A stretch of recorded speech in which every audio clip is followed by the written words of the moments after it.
may be out of a job, but I still have a career. Being in WWE for nearly a decade, you almost get complacent because something will pop up.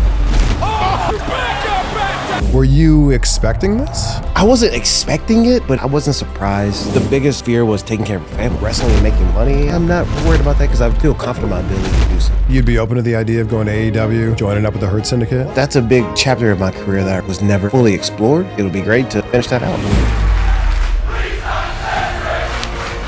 Such a great story, the way that you got signed in WWE. Yeah, I will cherish that moment for the rest of my life. That's a career, life-defining moment. WrestleMania 34. The childhood dream come true. I always wanted to be a cruiserweight. There's one thing in my career that made me regret a little bit. Great to see you.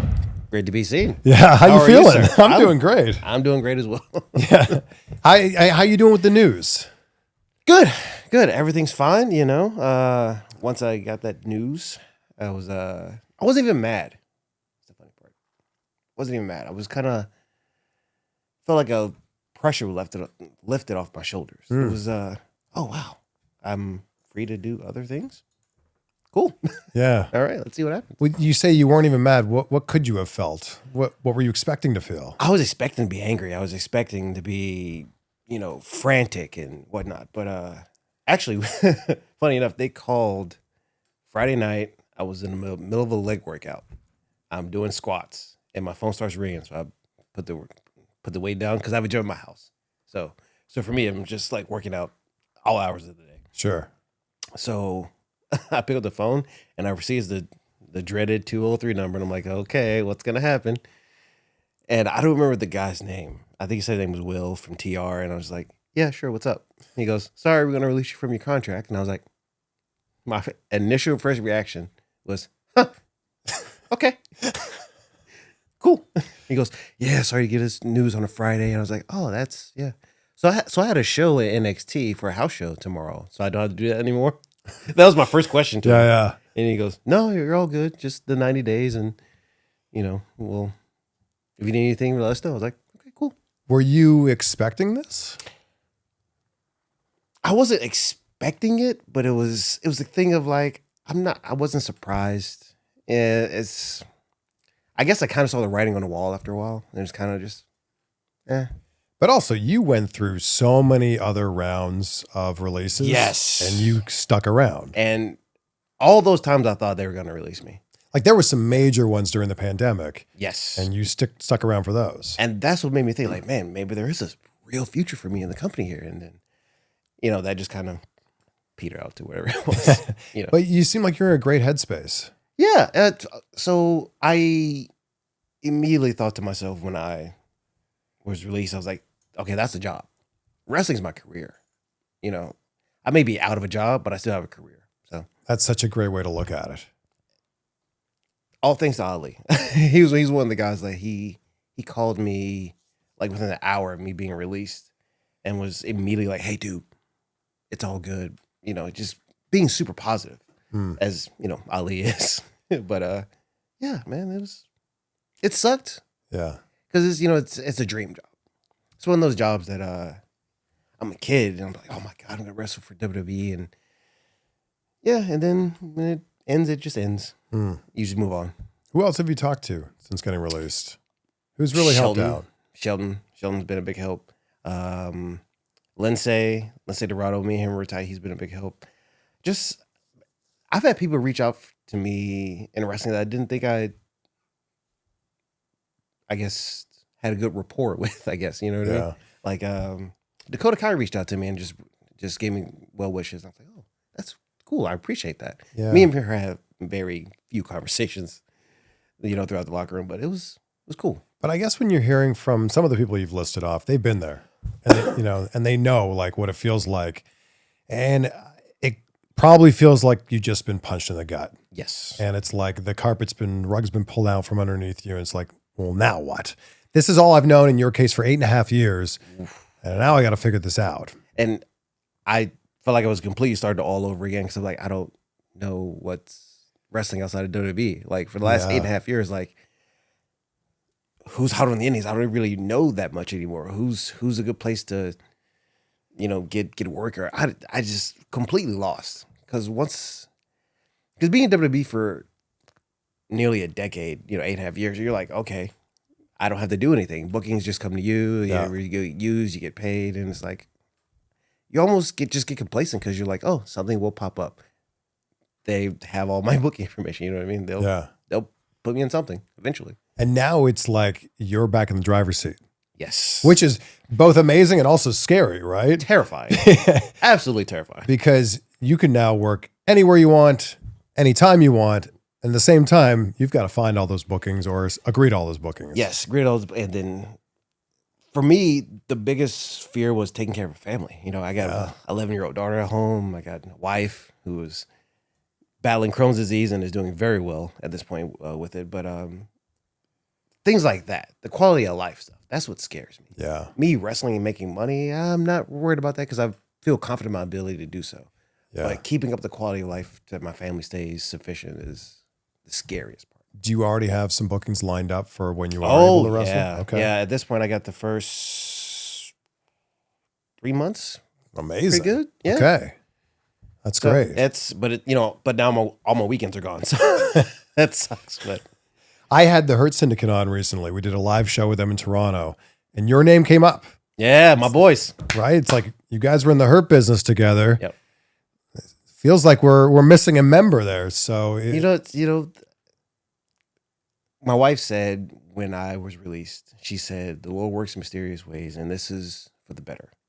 You don't know why yet, but it's for the better. And I was like, no, I do know why. I'm gonna be with the boys later. yeah, do you think that you'd be open to the idea of going to AEW, joining up with the Hurt Syndicate? 100%. That's a big chapter of my career that I really felt was never fully explored, and I think it'll be great to finish that out. Yeah, like the Hurt business came to a screeching halt in WWE. Yeah. There was so much more story to be told there that is now continuing to get told in AEW. But it was just weird. Like, did you feel that too? Like that? Oh, 100%. You guys had so much more to tell. I knew something was wrong when Bobby won the title on the episode of Raw, and Vince made a very direct comment to not have me and Shelton get in the ring and celebrate with him. Huh. That was when I was like, oh, that's not good. That's not good news. Whatever's happening next, I'm not gonna like it. Yeah. Yeah. And then slowly but surely, I think, was it 2 or 3 weeks later, we did the full breakup the first time. The first time, the 3 times we did, technically. I wonder how different that faction would have been if you guys had a crowd. Right? Because it was formed in the Thunderdome. I had dreams of like seeing a sea of fans with like gold ties and suits on. That was my dream. It just would have been so different if every week that was continuing to build with the momentum and the crowd getting into it. And instead, you're kind of doing it in a vacuum with the pandemic. Yeah. I feel like it kind of helped in a way because I feel like I got the best performance out of myself in those scenarios. Interesting. I was trained under George South in North Carolina. So we did a lot of carny-ass wrestling. So like I'm used to wrestling not in front of like 5 people sometimes. Was that carny-esque or carny-ass? Little column A, little column B. It was carny. Wait, can I curse? Of course, sure. It was carny as hell. Carny as hell. Ask if you can curse and then you say hell. Hey, I'm a good Christian boy, right? My mom told me not to say bad words. But it was some carny ass wrestling. It was carny. Like I did birthday parties behind people's houses for kids. There's not a lot you can do wrestling wise that would embarrass me because I've done it all. So how did the Thunderdome era help you then? Yeah. So for me, it's just like going back to bum indies. When I was a year into wrestling, it's like, oh, there's no people out there. That's fine. I can still wrestle like this. It's just training session. It's a training session. I've wrestled in front of crowds in front of 5 people or in front of one time George had me sell tickets to a show and it was all my family members because no one else was coming. That was it? And like he told me later that, oh yeah, this show's just for your family. We didn't give anyone else tickets. Oh, okay, cool. So it was all 15 people in my family just like around the ring and like, yeah, chant for me. So in the Thunderdome, you're like, it just feels like it's the start of my career again. Feels like home again. So you guys know that I'm always keeping an eye on what I eat, but I want it to taste good. I think that's the most important thing here. Check out this from Magic Spoon. Magic Spoon has turned their super popular high-protein cereal into high-protein treats that are light, crispy, and taste just like those classic cereal bars. Magic Spoon's treats are so delicious, and this is my on-the-go gym snack. I bring it with me to the gym, or I bring it with me on a flight, like for this interview that I'm recording here. Magic Spoon also launched a brand new high-protein granola. So true to what Magic Spoon does and the Magic Spoon promise, it's packed with protein and so crunchy and sweet, perfect for breakfast, perfect for snacking. This is something I love having every day. Magic Spoon's high protein treats are an easy way to get 12 grams of protein on the go, and they come in mouth-watering flavors like marshmallow, chocolate peanut butter, and dark chocolate. The granola packs 13 grams of protein with 0 added sugars, and they come in flavors like honey almond and peanut butter. You can't beat those macros. These are great for a meal, they're great as a snack, they're great as a midnight snack. Get $5 off your next order when you go to magicspoon.com/CVV or check them out on Amazon or your local grocery store. That's magicspoon.com/CVV to save $5 on your next order. But there's a lot of people, though, that if they came up through the WWE system, they're not used to that. Oh, not at all. They're used to crowds everywhere. I've always thought the way WWE went about training was way too streamlined. Go from straight to learning a wrist lock, a body slam, a couple holds, and then you're on TV on Level Up or NXT or whatever it is. It's like, yeah, but where are you learning? You know, they have PC shows and stuff like that, but I've always found it better to, I don't know, more the grunt work. You know what I mean? But there's a little bit of both, though, because there's a lot of indie guys that have told me I had to unlearn things for the TV style of wrestling. Oh, yes. And that's one thing that people don't think about is that TV wrestling and indie wrestling are two entirely different things. Yeah. You got to work to the cameras. You can't work to the crowd on TV because the crowd's not the big audience, really. It's people behind the camera. Yeah. So you want to make sure you see that red light. That's where you're going. Yeah. There's a lot of story that was still left, a lot of meat left on the bone there for the Hurt business.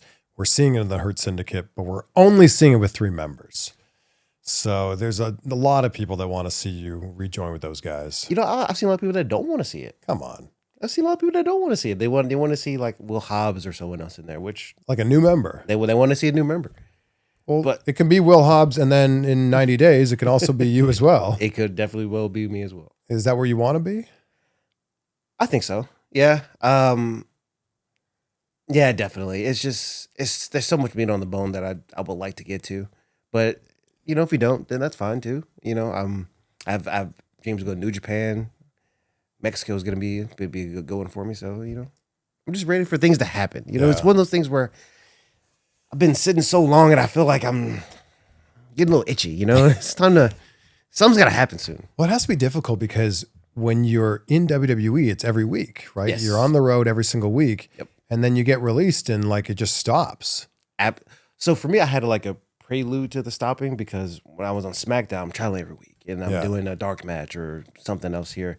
And then I got moved to NXT, and NXT is only like an hour and a half drive from my house. So for me, it was just, get up Tuesday, drive to NXT, do the show, drive back home. Perfect. So it sounds great, but there's like, I'm used to traveling. I'm used to going long distances and seeing a different city. And I may not actually do anything in that city because I'm so tired from traveling, but go to the gym or, you know, like coffee spot or something. And then you do it in Orlando. It's like, I've lived in Orlando. I've been to Orlando. There's stuff there. I don't know. Yeah. I just want to do anything. That was just your commute then. Just the commute. Just get there, go home, and I'm just like, just felt no thrill from it. You know what I mean? Yeah. So you're antsy. You wanna get back into that. Yeah, and I feel like the longer I sit around, the more more sweaty I get. You know what I mean?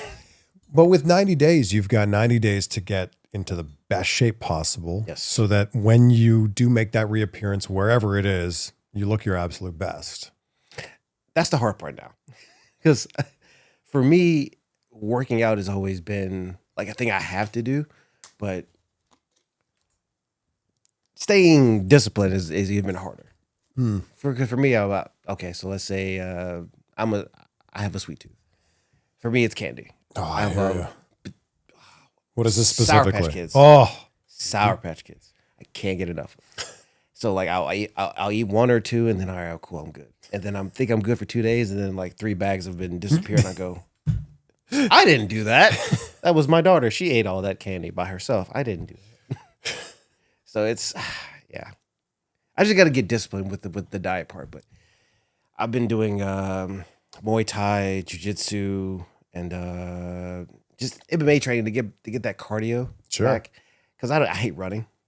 So doing that training will get my cardio back up to where I want it to be. And yeah, just try to make it work. Sure. You've got such a great story. It's almost like a storybook, like a fairy tale story, with the way that you got signed in WWE. Yeah. It's like Cruiserweight Classic. You go out there and you have just an absolute incredible match. And then it's the please sign Cedric chance. So you weren't signed before that moment? Okay. This is why I'm breaking the fantasy up here a little bit. Okay. Technically, I was signed right before that match. Actually, what got me signed wasn't the match with Coda. It was the weight loss transformation that I did to get into the Cruiserweight Classic. Because so we're going back. 2015, I figured out, okay, ROH probably not going to use me too much more. My contract's coming up in January. So I'm going to explore this idea of like doing WWE tryouts. So I had a tryout that I emailed Kay and Seaman for in January. And he said, yeah, come on down. We've been keeping an eye on you. We'd love to see you, whatever like that. And I was like, cool. Did the tryout, went great. They started asking people throughout the tryout, hey, can you lose X amount of weight for this tournament that we're going to do? And I was one of the guys they asked. And I was like, yeah, sure. And they asked me how much I weighed. Yeah, what'd you weigh? 232. And you legit needed to get to 205? I legit had to get to 205. I remember asking, like, hey, do we have to be at 205? Or can we be like around? He goes, no, you got to be 205. Wow. I was like, I don't know if I could do that, but we'll try it. And I had, but they told me this in end of January, around February. And the tournament was in July, I believe. So I had plenty of time to lose it, but I've never lost that much weight. Yeah. Like, so I was like, I don't know if I'm going to be able to do this or not. And the first 2-3 weeks, 15 pounds gone. I was like, oh, I could do this way faster than I thought. So, and I'm calling Kay and Seaman every week and a half, 2 weeks or so, just to kind of check in and go, hey, I'm here now. Because at that point, they never said, hey, you're in the tournament. They just said, hey, keep in contact with us. We'll see what we can do. And I think it was right at the beginning of June, they announced me being in the tournament, and I had just got down to right at 205, like right on the dot. And I'm actually so close to the point where if I ate a ham sandwich, I was 208. And then, all right, cool. So it was, keeping that weight down was not an easy thing for me to do because I don't think my body was made to be that low. But it's an impressive transformation. If you look at the photos before and then you look at the after, like you got shredded. I got an 8-pack for the first time. I don't think I'll ever get that again because it's the carbs and everything that you have to not take in, the energy you're going to lose just trying to get that low for me. It was like, it's not sustainable. But I think it's motivational though for people who go, I'll never have abs. I could never do that. It's like, oh yeah, try. You could. Yeah. You could. Mm-hmm. Honestly, how disciplined are you? And the only thing I did differently from when I was regularly training around that time was I drank more water, ate more baked chicken. Okay. So that was your protein? That was my protein because it was like, it's easy to get down. Steak is a little too heavy for me at the time. So I just went with baked chicken, more cardio, and more sleep. But I was more angry because I'm not taking in as much calories either. So I'm like, I'm just so antsy all the time. But it was good. So you were signed before that match with Kota Ibushi. Right. Literally the week before. But it's such a beautiful story though. With the crowd chanting, please sign Cedric. Triple H comes out and we're like, our chance. Guy. That chance made it happen. We changed his mind. Well, kind of, yeah. I remember finishing that match with Kota Ibushi. And that was when the moment that I knew like I had a great match. Like I knew I had to start making match the minute the bell rang. And it was over. I just remember the fans losing their minds, and I'm like, I'm holding back tears already because I knew like that was what I wanted to be. And you can see like on I guess the cameras caught me like as I'm trying to get up, and I'm just like I'm holding back tears and I'm just bawling out. And I go back to the back after Kota has the celebration. And the first person I see is Jack Gallagher. He's wrestling Tozawa on the next taping, and he goes, "Fucking hell, mate. I gotta follow that now." I was like, "Yeah, sorry, guys." And I'm still crying at this point. And then Tommaso Ciampa comes up to me and just gives me a big old hug because Tommaso's one of those guys that, along with him and Kevin Owens, were those guys that really helped push me to get to that point. Him, Steen, Carino, were all like big influences to be like, no, you're gonna be where you want to be. You're gonna be WWE one day. I know you will. And they were the biggest, I think, what's what I'm looking for here? Cheerleaders there for that. So that was so for me that was pretty emotional moment. And then right after Tommaso comes up, Triple H grabs me by the head and goes, "That was amazing. That was amazing. Go back out there. Curtain call. Go." I go, "The hell's a curtain call? What are you talking about?" "What do you mean a curtain call?" "Go back out there. Go." So I go back out. Fans are chanting, "Please sign Cedric."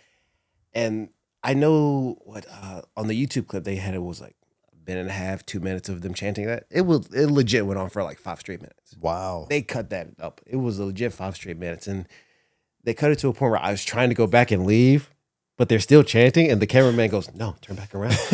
I go, "All right." Crying more. And then I hear them erupt again. I go, "What the hell?" And I turn around and there's Triple H. "Oh, what's up? Hey, boss, how are you?" And then there's the awkward fumbling of the handshake with the water. And I was a mess. I was an emotional mess. But there's no better way to start your WWE career. I don't think I could have ever picked anything better. Unless you made me WWE champion on spot. Sure. That's the only other way you could have topped that. It's just such a beautiful story, though, of like you go out there and have a great match, and then we have the extra layer of like the crowd loved it so much, they don't want to see you go. Please sign Cedric. Oh my gosh, we're chanting so much that the boss is coming out here. Wait, does that mean he's going to sign him? Oh, wow. It's amazing. I will cherish that moment for the rest of my life. Yeah. That's a career, life-defining moment for me. What was the relationship you had with Triple H and WWE? Honestly, it didn't go past that. Funny enough, like you would think from that moment I'd be a Triple H guy. Yeah. Now, right? No, I mean, I know. So there was a point where we were in 205 Live that he kind of had some saying there a little bit and kind of took care of me, but like I was never really a fully Triple H guy. I was more of a Paul Heyman guy when he was writing Raw and they drafted me out of 205 Live into Raw. I was more of a Heyman guy than anything else. Heyman would give me a bunch of little sidebar conversations and this, that, and the other. Way more than Triple H ever did. What do you think you learned from Heyman? Patience. Patience. For better or worse, patience. I remember there's one point I went up to Heyman and I was just like, I was probably on Raw for like a year, but they haven't really done anything with me. And I was like, "Hey, Paul, what do I have to do? Like, what do you need from me in order to get to that next level?" I think this is maybe right after we did the whole thing with AJ and the squash match we did on Night of Champions in Charlotte. And then he was just telling me, "No, just wait. We'll take care of you. Wait. If you gotta wait 6 months, wait 6 months. You gotta wait a year, wait a year." And I just remember going, I will be the best soldier I can be. And just wait it out. And every time they called me for something, whether it was the Gary Garbutt thing or any other random thing they asked for, I was, "Hey, I'm here. What do you want me to do?" Big thank you to NordVPN for sponsoring this episode and for always supporting the channel. I don't use the internet anywhere without NordVPN. I mean, you've got a lock on your door. You should protect yourself when you're online too. Public Wi-Fi is notorious for being a spot where hackers like to hang out to try to steal your data. NordVPN protects you on there, and I love how easy it is to use, whether that's on your phone, your tablet, or your laptop. And you can change your virtual location with just one click and access content that's not available where you live. You can also use it to get pay-per-views for a fraction of the cost. So head to nordvpn.com/CVV to get yourself protected and to save yourself some money. Look at this deal they have going on right now. Less than $3 a month will get you covered, and you get 4 extra months for free. That's nordvpn.com/CVV. nordvpn.com/CVV. So the Gary Garbutt thing you're talking about. Garbrandt, whatever. It's so funny that you don't even know the name of this masked character. Once I took that mask off, I was like, oh, geez, this is over. Okay, it just seems so random that you're wrestling in a match under a mask with, is it Drew McIntyre, Roman Reigns, and Shane? Yep. I got to work that day, not knowing what I was going to do, which is norm for the, for WWE. I just remember just sitting around, and then the ref tells me, hey, we need you ringside. I was like, cool. Go down to ringside, hang out for a bit, talk to some guys. Nothing happened. Yeah. Okay. Then Shane McMahon comes and gets me and goes, hey, come to me production meeting. Oh, cool. All right. Following Shane in production. He goes, wait right here. I sit outside the chair of a production meeting for what felt like 10, 20 minutes. Shane comes back out, and in that time, they had already got the plan together for Drew and Shane to bully a backstage crew member, a janitor, and then for me to take his place, put his mask on, and wrestle. I'm like, okay, why are we doing this?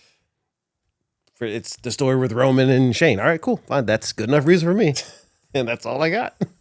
Went out there, started, and they did the match, and I remember calling the match with Shane and Drew, and I'm calling the spots I'm going to do, and then I called the back elbow, and Shane goes, so you can do my moves now, bro? Yeah. I was like, oh, sorry, Shane. This is what I was doing at the moment. What do you want me to do? Well, yeah, that was... Actually, the weirdest thing from that was then taking the mask off at the end of the match and then having a smile on my face. It was the weirdest thing because I remember the spot was to take the mask off to reveal it's me, and I'm like, I hadn't done anything on Raw at this point. I'm just a guy, right? A guy from 205 Live that most people who watch Raw probably didn't see the show. So I'm like, all right, cool. I'm gonna take the mask off, and I remember taking it off. And Roman goes, "Do it slow." All right. And I take the mask off and I'm smiling like with a busted lip because Drew just kicked me in the face with a claymore. And I'm like, it's me. It's me, Austin. It's me. And That's me, Austin. That was me all along, Austin. And I'm thinking to myself, why the hell am I smiling? I just got kicked in the face. Were you told to smile? Yeah. If you had won and then took the mask off, it would have been like, oh, he got one over. Wow. Nope. Vince wanted me to smile. But you lost and then made the big reveal. And Vince was like, when you take it off, I want you to smile big, like you got one over on him. That one really doesn't make a lot of sense. No, it doesn't. But whatever you want. Whatever you say, boss. You did it in that match, and you've done it in other matches, but the way you take the Claymore from Drew McIntyre, no one takes a Claymore like that. I think I remember taking the Claymore from Drew that night, and he just said, "Man, can you do a good bump out of it?" I was like, "Brother, put the boot up. I'll do inside out." He goes, "Oh, all right, cool." Then we go through the spot and do it, and it gets the biggest reaction of any Claymore I've ever seen him get. I was like, that was me, guys. But he booted me, but I did the move. But in order to take it like that, you got to actually eat it. You got to eat it. I think me and Tozawa are the only two guys that ever take it like that. And he just kicks you in the face. Sorry guys, there's nothing really about that. He just kicks you hard in the face. It looks so good. It's you just learn to put enough arm up so he doesn't blow your teeth out. But man, it's actually I was trained in such a way that I take more pleasure and pride in how I make my opponent's moves look, as opposed to like, oh, you got to take my pile driver or my brainbuster thing. Like, no, if you're gonna give me the Claymore, I can make it like $1 million. Sold. We'll do that. We'll do that instead of me doing my move that doesn't mean anything. I will do this move that I can make it like $1 million. But then it comes right back around for you, because when you do the lumbar check, some people like sell that like crazy. You know, it's the funny thing is, the less you try to sell it, the better it is. In what way? So I've had guys that like I get them up and they try to like recoil, you know, because you want to get that classic bounce and recoil off of it, but it never really works out. Candice LeRae is the reason why people try to take it like that. Actually, okay. So I'm doing a show in Cleveland for AEW, and it's like an 8-hour drive for me from North Carolina. And I'm driving up the whole way, and I know it's like this 6-person scramble match with Candice, ACH. I'm sorry, I don't remember the name of the other guys in the match, but Candice LeRae and ACH were in that match in particular. And I remember thinking, I can do cool things with ACH all the time. That's cool, but what can I do with Candice? She take the lumbar check. And as far as I thought it through, I didn't think it was going to get viral or anything like that. I remember calling it to her and go, hey, you mind taking this? She goes, yeah, sure, whatever. And the moment I got her up and threw her in the air, if you watch the viral clip of it, you hear someone go, oh no. There's a very audible like, oh no, bang, and she flies over my head by the rope. And I'm like, I just killed Candice. All right, moving on to the next spot. And then I wake up the next morning. It's viral on Twitter or Twitter was a thing back then, but yeah. Vine or whatever, when that was a thing, and millions and millions of views. I got death threats off that. What? Yeah. People thought I killed Candice. People legit thought I killed Candice. People need to realize these are two consenting adults that agreed to do this maneuver. It was people don't understand that, I guess. And I'm sure there was a big hug backstage. Oh my gosh. Great. She's like, oh my God, that was so easy. I was like, are you sure? Because I thought I killed you too. But no, she was, Candice is a champ. She's a champ. And we got other bookings out of that for AEW for a singles match that was good and everything like that. The weirdest thing about that came out of that whole thing with Candice is that now every other indie booking I was doing, I was beating up some random girl. Like, to recreate they want to recreate that like thing where like, oh, you're gonna go viral for doing this to a girl. It's like, I don't think that's gonna go how you want it to, but all right, whatever. How'd you come up with the lumbar check? Mortal Kombat. Whose move is it in Mortal Kombat? I think we got it from, I think Sub-Zero had a finishing move in the game where he rips your spine out of your back. It's called the lumbar intrusion or something like that. And we were like, that sounds weird. And then, so before I actually got that far, Steve Carino was trying to help me think of names for it. And we came up with a whole bunch of weird stuff. And he said something with a check in it. And I was like, I like that kind of, but I don't know what else to put with it. And then after sitting and kind of brainstorming with my wife or girlfriend at the time, Big Swole, Arian Monroe, I don't know what you want to call it now, but Big Swole. We're calling her Big Swole friend now. Sounds great. So we're in a brainstorming, and she goes, "What about the lumbar intrusion thing from Sub-Zero?" And I'm like, I don't like that. And I remembered Steve Carino was like, something check, and I was like, what was lumbar check? Because you're falling on the lumbar, and it's great. And I was like, okay, that works. It's perfect. We'll go with it. And this is how I came up with the move. Man. I'd actually been doing that move, since like the second year I started wrestling. So like, it's not a new move for me, because I just randomly started doing it just because I thought it'd be cool. And I never seen anyone. Don't take that back. I saw Roderick Strong do a one-kneed version. And then, yeah, that's why. Roderick Strong does all kinds of different all kinds of backbreakers. He had real heat with me for a while because I was doing that finish in ROH. Really? Oh, yeah. Yeah, there was a show in Pittsburgh. I'm wrestling Andrew Everett. and the booker at the time, Delirious, goes, hey, I want you to do that backbreaker finish. Because I had wrestled AJ Styles on an indie show the week before, and he sold it like $1 million. He's like, yeah, we're gonna do that finish for you here, so you can get you over as a singles guy. All right, cool. And Roderick was on commentary because he was supposed to wrestle Paul in London originally, but then Roddy got injured, and then Paul was gonna wrestle me, but then Paul pulled out, and then we got Andrew Everett to come in. So all right, cool, we'll just do this with Roddy on commentary and to start the little thing with me and Roddy. And we're going through the match and everything's normal, and then I hit the finish. And you hear Roddy go silent on commentary. He just goes quiet. There's a pin, 1, 2, 3. And they're like, hey, Roddy, you saw that? Huh? What's up with that? And then he gets up and throws a water ball at the back of my head. What the hell was that? So I don't know if he was like shoot upset, but it felt like he hated me for a while because of that. Like you took his move. Roddy is the biggest guy for, brah, you can't take my move, brah. I do that move. Can't do my move. It's like, all right, I get it, Roddy. I get it. It's your move. But for right now, I'm going to use it. Well, if you go to AEW, there's a story there. Bro, can't do chops against Roddy. He does everything. Great wrestler. Yeah, look, he's awesome. I've had some of the best matches with Roddy. So, like, it's fun to be like, bro, you can't do my move. But, like, no, he's still great. I can't say he's not great. What did WrestleMania 34 mean to you? You and Ali for the Cruiserweight Championship, and you win it in New Orleans. That for me was the childhood dream come true, so to speak.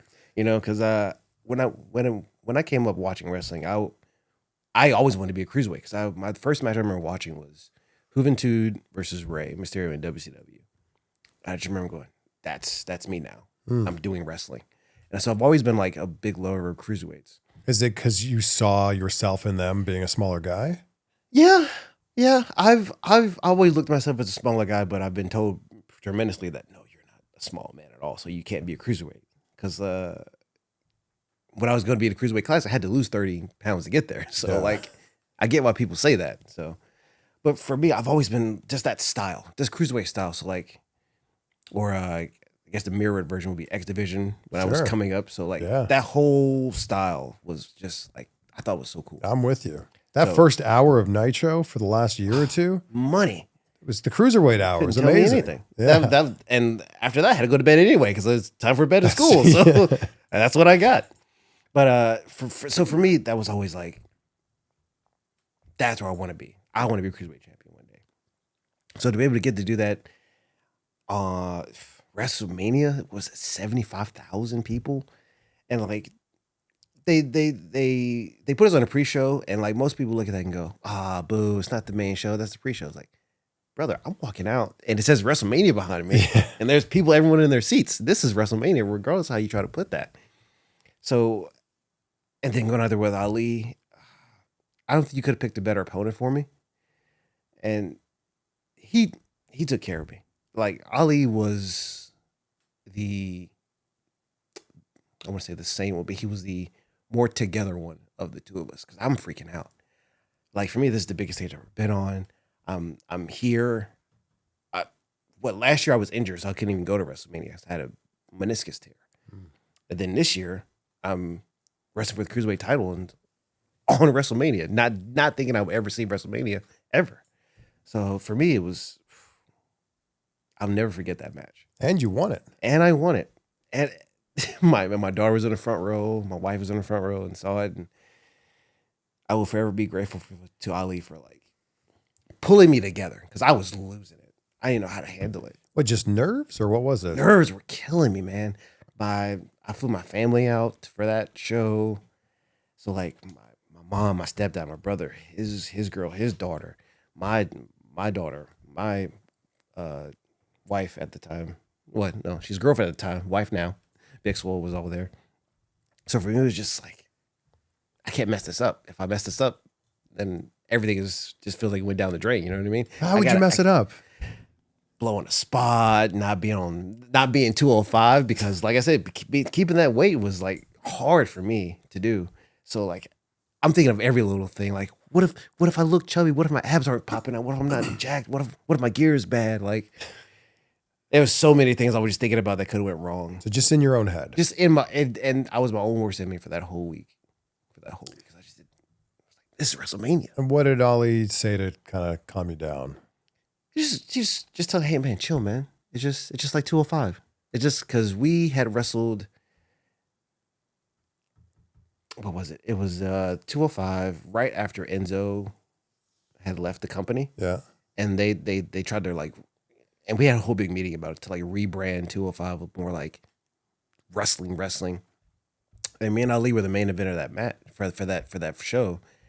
And that's kind of that put everyone in the headspace like these two guys are going to be the guys to get the title next, one of them or whatever like that. So for me, it was just him being the ring general that he is. You know what I mean? He was able to calm me down and just keep me in a good headspace because I'm overthinking everything. Hey, what? How do we sell this? And I don't want to be too stiff here because there was a lot of things in my head that was just messy because I was between the two of us. He's got almost twice the experience I do, especially around that time. I was 6-7 years into the business, and he was 10, 12. So I'm looking at him and like, hey, I think I'm overthinking this. What do we got to do? What do we got to do? And he's really able to just help clear my mind. There's something scary though about looking your dreams dead in the eye. Yeah. So if your dream as a kid is to be in WWE, and then on top of that, to one day, hopefully, possibly perform at WrestleMania. Oh, and then maybe I'll win a championship there. Like it's tough to look that in the eye and not be nervous about it. 100%. It's one of the things you get there and you go, oh wait, I'm here. Now I have to perform. Yeah. You can say all the, I'm going to be the greatest. I'm going to do this. I'm going to do that. But then sometimes you look at it and go, can I do all that stuff I just said? Yeah. And now you have to. And now you don't have a choice. Yeah. You got to blank it out and go. Yeah. Do you have that championship in your house now?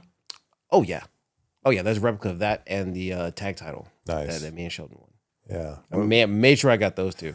Man, now 24/7. All right, we can leave that. No, you don't want that. That's nice. That's just I didn't like the design of that belt. It was cool. I don't think anybody did. Just big old coin. That's yeah, kind of right. Big golden coin. That's all. How many times did you win the 24/7? That's funny. I won that the most 3 times. For like how long? 10 minutes? 5 minutes? I think the longest I won it was an hour. An hour. Hey. I won it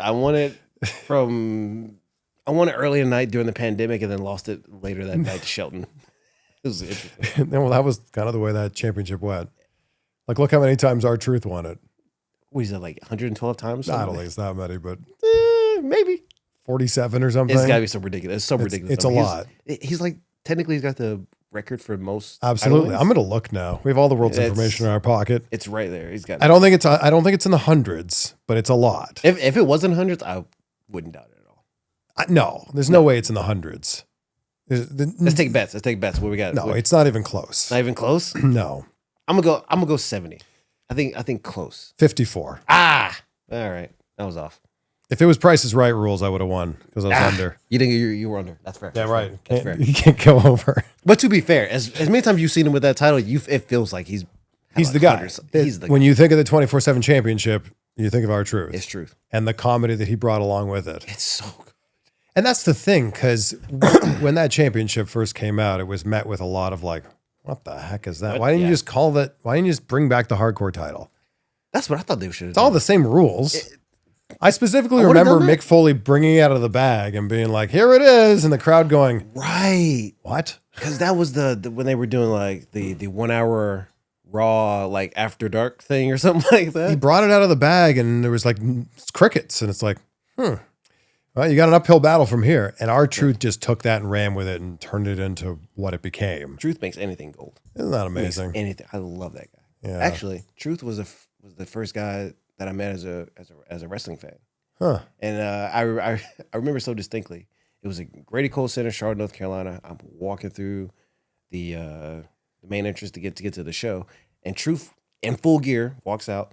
He was K-Quick at the time, and I was like, how old was I? I had to be like 8, 9 years old, and I'm like, it's a wrestler, Mom, it's a wrestler. Look. And I'm staring up at him. I just go like this, and he goes, "What's up, dog?" Sorry about that. He goes, "What's up, dog?" And kept walking. I was like, that's a wrestler right there. Went out later that night, had a match, killed it. It was like, Truth has always been the guy. you ever tell him that story? You know what? I never told him that story. Well, truth, now you know. Yeah, you just heard it now. Dude, that's cool. That's a full circle moment. And he's just a cool guy, man. He's awesome. He's from my hometown too, so I was like, we're boys now. Man, even more layers to this being a full circle story. Like I think often about like, if this doesn't happen, then this can't happen. And if that doesn't happen, then this other thing can't happen. I do think that if Truth hadn't been such a positive guy, that just that one time as a kid, it might have ruined my whole thing for wrestling for all I know. Amazing, right? Yeah. I think about that a lot. Like if Truth hadn't dapped you up when you were a kid. That butterfly effect could have changed my life right there. Imagine if he had, come on, man, let's go to the ring. Like, what would that have done? What if he had just like, I'm just been just a total dick to you? Yeah. Yeah. And that's crazy, right? And those things happen all the time. Those life-changing events, yeah. Right. And you're hyper aware of that yourself in the position that you're in when you're meeting fans. And it's just like, I at the very least, I try to be. Yeah. Sometimes, you're in an airport or whatever, like, all right, I don't want to talk to people, leave me alone. Yeah, but at least a wave or a smile. No, always acknowledgement. Always some kind of acknowledgement, because these people took their time to be here, spend money to come see you. So like, all right, at least say hi. Yeah. I may be busy doing something else, but that acknowledgement always meant a lot. They say that first impressions are important, but what about lasting impressions? That, my friends, is where Blue Chew comes in. Blue Chew helps boost your confidence in the bedroom so you can perform at your very best. Blue Chew is an online service that delivers the same active ingredients as Viagra, Cialis, and Levitra, but at a fraction of the cost and in chewable form. The process is so simple. Sign up at BlueChew.com, consult with one of their licensed medical providers, and once you're approved, you'll receive your prescription within days. And the best part about it is it's all done online. So that means no visits to the doctor's office, no awkward conversations, and no waiting in line at the pharmacy. So discover your options at BlueChew.com, and they've got a special deal going on for you right now. Try Blue Chew for free. You just have to pay $5 for shipping at checkout when you go to BlueChew.com. That's right. Try Blue Chew for free by going to BlueChew.com. All of the details and the safety information is up there on the website. That's BlueChew.com. And a big shout out to Blue Chew for always supporting the channel. How scared were you when you were climbing up to do that massive dive that you did on Raw? Okay, so about that. It's not one of those things where something just happens and I'm like, yeah, sure, let's do it. So I get to Raw that day. I know I'm kind of in this starting thing with Drew that has the Usos and Roman and Samoa Joe all kind of in it, and I'm involved in this brawl. And we're all just sitting there trying to figure out, hey, this is got to be a crazy thing to end Raw. How do we do it? How do we do it? And people spitballing stuff, and then Drew, out of nowhere, just goes, what if he jumps off the stage? And everyone, what? What'd you say, Drew? Yeah, what if he jumps off the stage? And I'm like, yeah, sure. Yeah, I can do that. Because Michael Hayes looked right at me and goes, you can do that? Yeah, sure. You also don't want to say no. I don't want to say no at all. Especially because, like, this is the first thing I'm doing after being drafted from 205 to Raw. So I'm like, all right, I got to make this good. Yeah, and it's your chance to make an impact. 100%. So we're walking through it, and I'm climbing up there, and I'm like, oh, dear Lord, this is huge. And the staging is such a way they still had, like, there was the platform there, and then above is still, like, the screen that they kind of hang from the building. And I'm standing about, gauging the jump, and I'm like, if I jump too far out, I'm going to hit my head on the screen. I feel like. So I'm like, I can't jump far, but I can't not jump. I can't just, like, fall gracefully. I got to make it some distance. So that was terrifying. I just remember going, hey, yeah, we can do it. Let's do it. That's it. I just looked at it once. I said, sure. Yeah, let's go. Did they look like little ants when you were up there? Tiny. And I'm like, I'm going to hit somebody. I'm going to hurt somebody. Like, there's no way I'm going to not get screwed up on this thing. But I remember when the time came for it, Drew throws me off the stage. And boom, I'm rolling. And I'm like, all right, got to climb up. And my heart is pounding out of my chest. I'm like, this, in my mind, everything's going wrong. But like, I can't think about it. I got to go. Yeah. I get up top. Here we go. Stage dive. And as I jump down, I hit Drew's face with my chin. No one's bleeding, but my jaw is like erupting right now. It hurts so bad. And we got to finish out this brawl going to the ring and everything. So yeah, I get volunteered a lot for crazy bumps that I just go, yeah, sure, I can do them. Well, what's another one? Oh God, the cage match with Omos and Bobby Lashley that they had on Raw. This was after Her Business broke up for like the second or third time. I got to the building, and Shane Helms comes to me and goes, "Hey, you mind taking a bump off the cage?" What? A bump off the cage? Like, yeah. In a production meeting, you said you could do the bump off the cage. I said, I guess I'm doing it now, Shane. Sure. We're going to take the bump off the cage.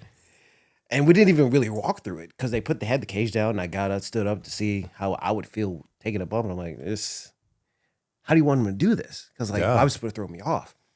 And the way the cage was, they wanted Bobby to like press me and throw me that way. But the cage is a little bit too tall, and the ropes are not going to give him the stability to do that. So we're thinking, does he just drag me off? And we have no way to do it because while me sitting up there on the cage just going, how am I going to take this move?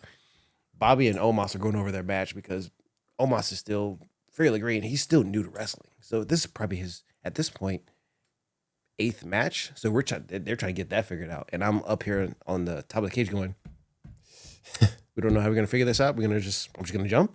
Okay, cool. We're just going to jump. Ooh. And then, like, when it's time to go, climb the cage, I'm up there.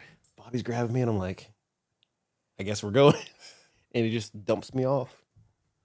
Dumps me off the cage and just splat. I thought I died. There was a moment there. I thought some things were coming out of me that I didn't want to come out of me, but I was good. It was good. Did not poop my pants. Did that fall feel like an eternity? It felt I thought it was going to go straight to my head because the way Bobby had grabbed me is like, there's no footing for me to like flip. Like, I had to take a back bump. Yeah. So how am I going to do this?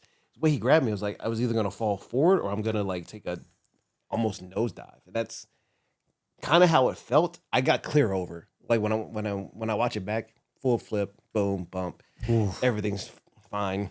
It sucked, but I was alive. But in my head, I'm like, I'm going down.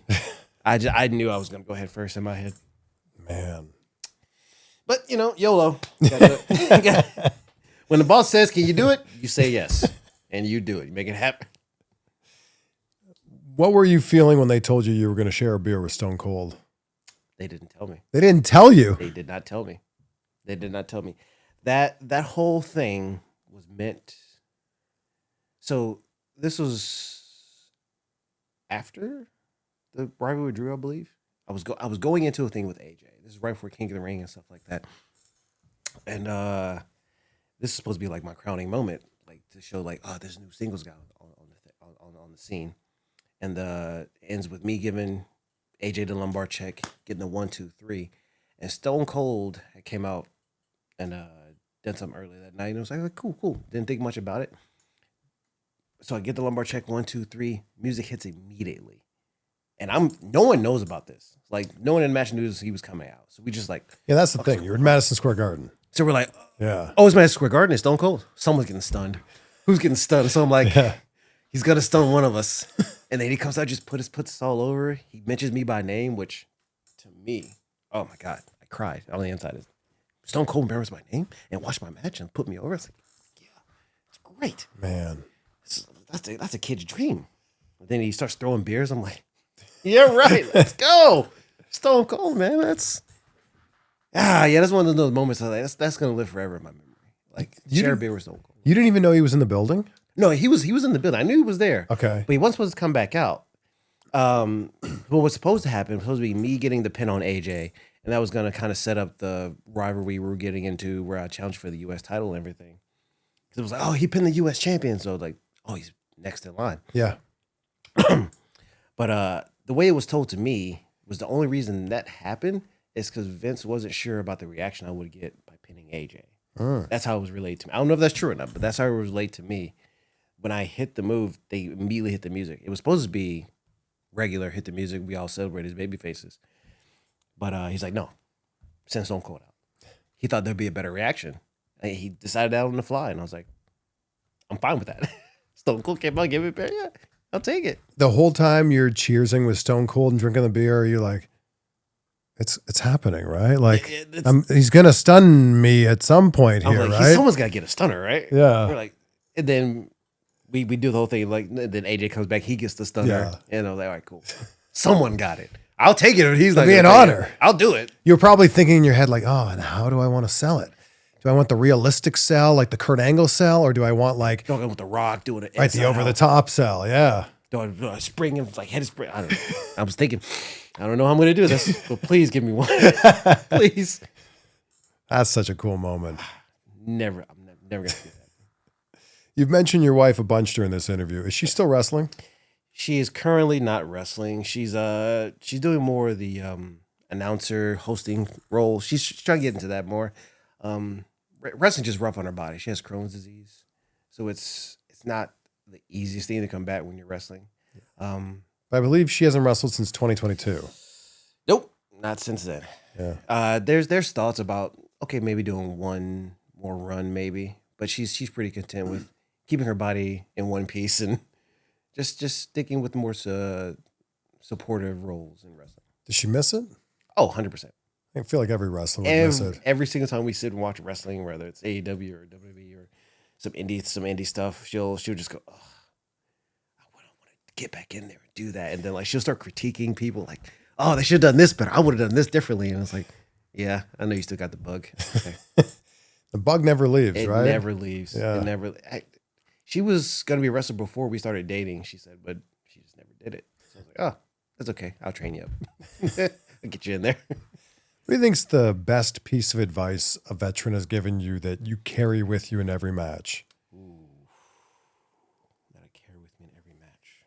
Or just something that made you a better wrestler? Something that made you step up? Slowing down is probably the one I use the most. Yeah, because when I was coming up, I was like, get to the spot, make it good, make it exciting, and then wait for the reaction. It's like, yeah, but then that's gift wrestling, and then people don't remember that as long. So when you can make those moments and slow down, let it breathe, let everything you did the last 2 minutes mean something, as opposed to going spot.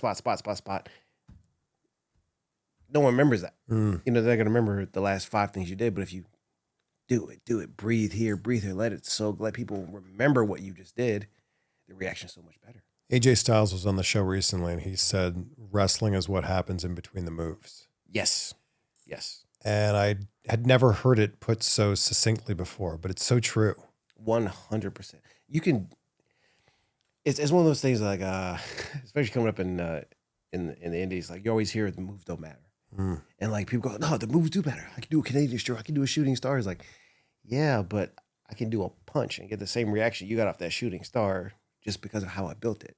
That's what AJ was saying, like that he lends a lot of his longevity to. Yes. He's like, I don't need to do the shooting star, the 450 every time if I can get the same reaction from a punch. It's like AJ's probably the guy I watch most that for his selling. Yeah. Selling of the moves. Like for me, he takes a punch and it's like, you just killed that guy. Why'd you do that to him? Yeah. I say AJ's probably like my Mount Rushmore of wrestling. He's up top. You know who else doesn't get enough credit for their selling is Roman Reigns. That's another one. That's another one. And I think that people are just so used to seeing him in that top guy position that they don't realize that, man, when he is taking somebody else's offense, he makes them look like $1 million. Well, yes. Like Roman, I think just gets the bad rap because like the company pushed him so hard, so people would want to push against that. Yeah, but not realizing like that's the way we all want to be pushed and brought up. We all want to get those spots and be able to be in the ring with the legends that you learn from like that. Because I think Roman's probably the greatest wrestler in this generation. Probably. It's hard. It's hard to say because we're in it right now. But like I feel like he was getting the Cena treatment like 10 years ago. Oh, you know what I mean? 100%. Right? Well, he was definitely the Cena guy. And now we're able to appreciate Cena because he's towards the end of his career. And I feel like it's easy to see Roman's insanely talented, obviously, with everything he does in the ring, on the mic, all of it. But I feel like we need some time removed from it to go, you know what? We didn't realize how good we had it. It's gonna be one of those things you go, oh, it's gone. It's been gone for a while.